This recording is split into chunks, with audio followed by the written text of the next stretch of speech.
man, don't miss the train. Don't shut your brain. Embrace the pain. Yeah, man. Don't stay, don't do the same. This is not insane.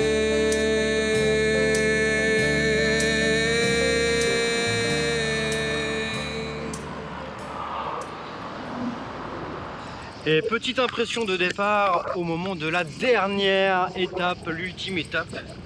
On va mettre tout ce qu'on a dans chaque coup de pédale jusqu'à Montpellier, avec toujours autant de plaisir et de bonheur à contempler cette belle France. Bonjour.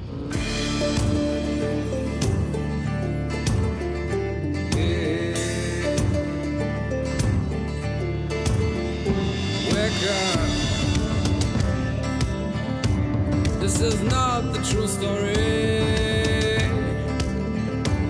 This is not reality. And get her. Don't be sad, don't be great. Take everything for. Donc ouais, respect aux garçons, au projet, parce que franchement, ils ont pu pédaler à des heures où certains font la sieste. C'est caniculaire et franchement respect, hein. C'était un bel exploit, on est content d'arriver avec vous. Ah, nous on est hyper fiers de vous avoir avec nous pour arriver en plus quoi. Pour voir un petit peu l'accueil qui se nourrit de l'aventure.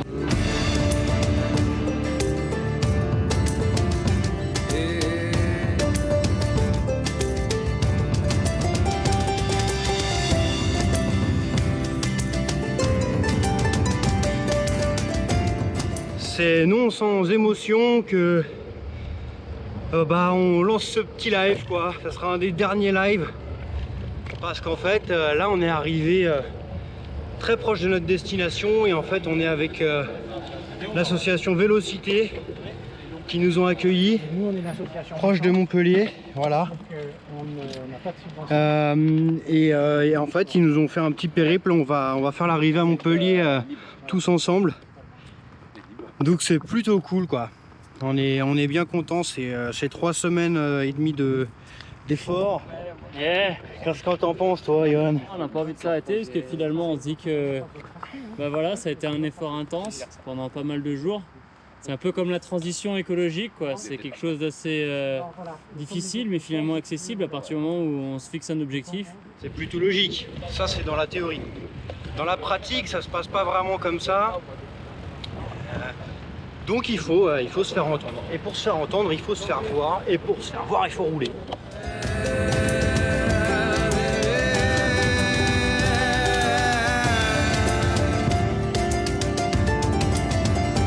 Yeah, man. Yeah, man.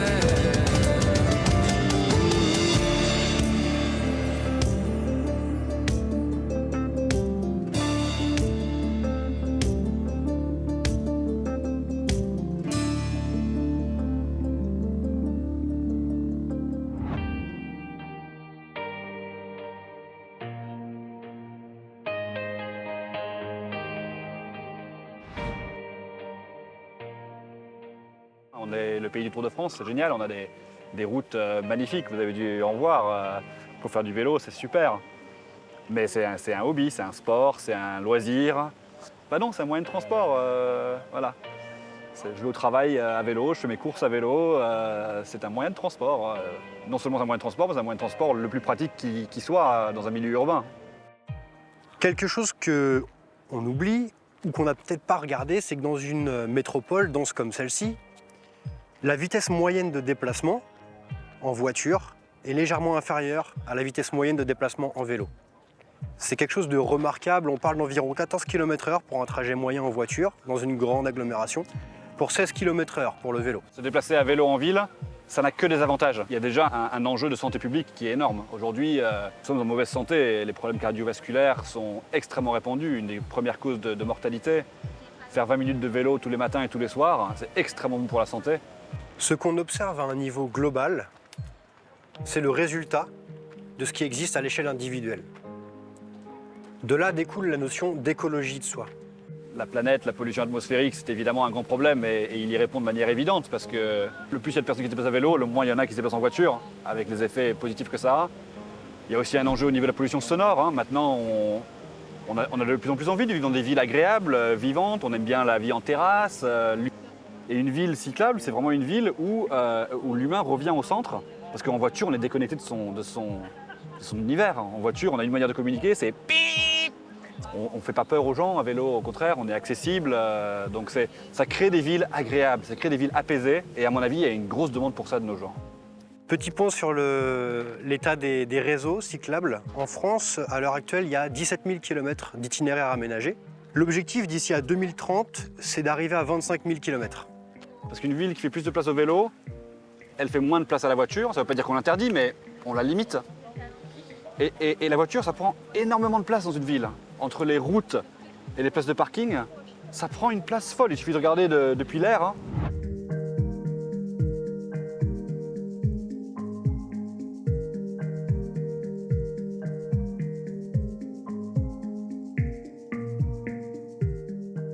Si on reste que sur le vélo, vous avez des magnifiques remorques. Dans une remorque, on peut faire ses courses pour la semaine facilement. Maintenant, il y a les vélos cargo qui permettent de faire ça aussi. Il y a des vélos électriques pour ceux qui ont peur des côtes. Les gens n'ont pas l'habitude, mais tout ce qu'ils pensent ne pas pouvoir faire à vélo, en général, ils le peuvent. Ce qu'il faut aussi vraiment développer, c'est vrai que ce n'est pas une solution à tout le vélo. Il faut développer ce qu'on appelle l'intermodalité. C'est la possibilité de prendre son vélo dans les transports en commun, dans le tram, dans le train, sur un bus. Et donc ça reste beaucoup à développer. Promouvoir le vélo en ville comme mode de déplacement permet d'introduire un choix supplémentaire. C'est ce choix qui est important, ça introduit de la souplesse dans un système, de la diversité. Et sans rentrer dans le détail, on comprend que, en observant la nature, la diversité, c'est toujours une clé.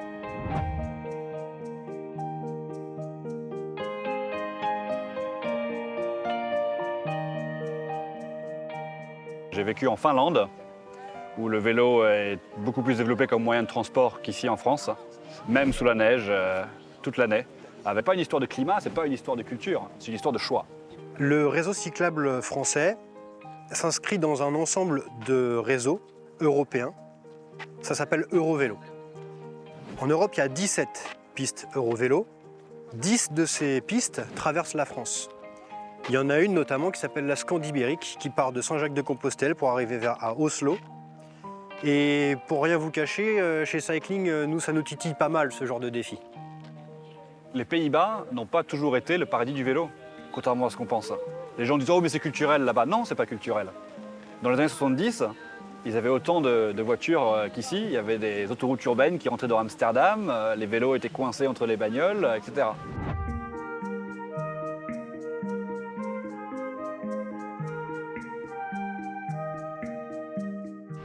Mon implication avec Vélocité est relativement récente, mais assez intense. Donc, ce qui s'est passé au mois d'octobre dernier, c'est que le maire de Montpellier, Philippe Sorel, a dit qu'il ne voyait pas l'intérêt de faire des nouvelles pistes cyclables pour qu'elles soient utilisées par 2 personnes. Ce qui évidemment a créé une vague de colère. Hein. Et donc ça a vraiment fédéré les gens qui se déplacent à vélo à Montpellier. Le hashtag est né, le hashtag « Je suis un des deux ». Et puis nous avons fait une manifestation 15 jours plus tard, donc le 10 novembre dernier, qui a réuni 1500 vélos. Et nous sommes partis d'ici même, les gens du Pérou, pour descendre à la mairie, pour montrer qu'on était plus que 2. Une initiative citoyenne est portée par un individu qui cherche à donner un sens nouveau à son action, à s'impliquer personnellement dans un projet collectif de transformation. Suite à la dynamique « Je suis un des deux », pendant la marche pour le climat le 16 mars dernier, on a fait ce qu'on appelle un die-in. C'est quand on fait les morts sur la route pour signaler les dangers potentiels du manque d'infrastructures adaptées. Et donc lors de la marche pour le climat, il y avait des milliers et des milliers de personnes qui se sont allongées et qui ont fait les morts sur la rue de Toulouse. Ça a été des images vraiment chocs. Et aujourd'hui, on a l'annonce qu'ils vont retirer 2 files de voitures pour faire des pistes cyclables. Donc voilà, quand les citoyens se bougent, quand on communique, quand on organise des événements, quand on parle avec les gens autour de nous qui sont motivés aussi, on peut faire bouger les choses. Alors ça peut être lent, ça peut être frustrant, mais si on ne fait rien, ça ne changera pas. Des initiatives citoyennes, il y en a énormément. Et c'est ce qu'on a cherché à montrer en fait avec Cycling for Earth, avec ce projet et cette série Cette forêt qui pousse. C'est montrer la force du collectif, la force de la base, la force des citoyens.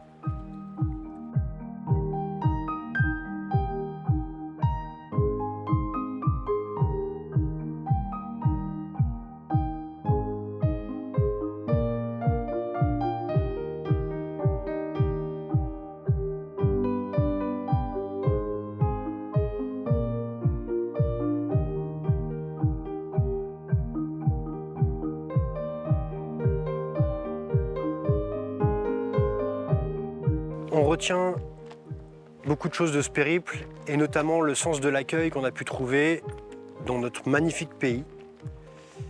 Le vélo casse des barrières. Quelque chose de naturel se produit, quelque chose de peut-être un peu magique. Le vélocycliste est quelqu'un de neutre. Les discussions se font très naturellement, les sujets s'engagent et on a rencontré énormément de gens. Et on a vraiment pris beaucoup de plaisir. On s'est enrichi tout le temps de cette rencontre avec l'autre. Et rien que pour ça, on peut que conseiller de voyager à vélo. Des initiatives, il y en a partout en France. Elles sont innombrables. Il y en a tout autant partout dans le monde. Et nous voici donc à vous présenter l'ambition de Cycling for Earth, qui est de mailler ces initiatives en France comme partout dans le monde.